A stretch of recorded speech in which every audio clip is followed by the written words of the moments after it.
I was devastated. I felt like embarrassed for relying on an app for my business to run. A Toronto vintage clothing store owner says their Instagram account, which is a vital part of their business model, was suspended earlier this year, and the timing couldn't be worse. This is my business month. This is Pride Month. Between the holidays and Pride Month, Pride Month is my biggest one.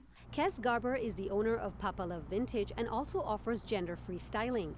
Along with the business, Garber says they built a community on Instagram that was also affected by the loss of their account. A lot of my clients are trans, and they'll come to me at the beginning or the end or the middle of a transition and say, I need to figure out, how do I dress now? What do I look like? My body's changing, my style's changing, and I don't know what feels comfortable. To not be able to show that work during this month is really, really upsetting. And I know there's a lot of people that I've worked with, like photographers and clients that are coming to me and they're upset, they're crying, they're like, this meant so much to me. Garber says the reason for the shutdown doesn't make sense. They said that I was selling counterfeit goods with they didn't refer to what or when or how, just you're selling a counterfeit good, so we will never bring your account back because this is against our community guidelines. They say they filled out many forms on the app's help center to no avail.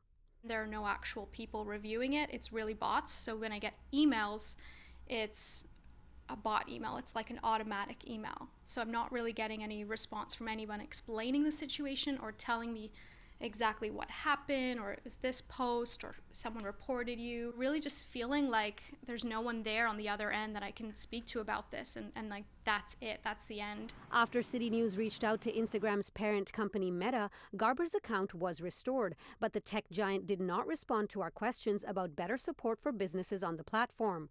Garber says given that there are thousands of business accounts on Instagram that are spending money on ads for visibility, they need to do better at communicating with businesses.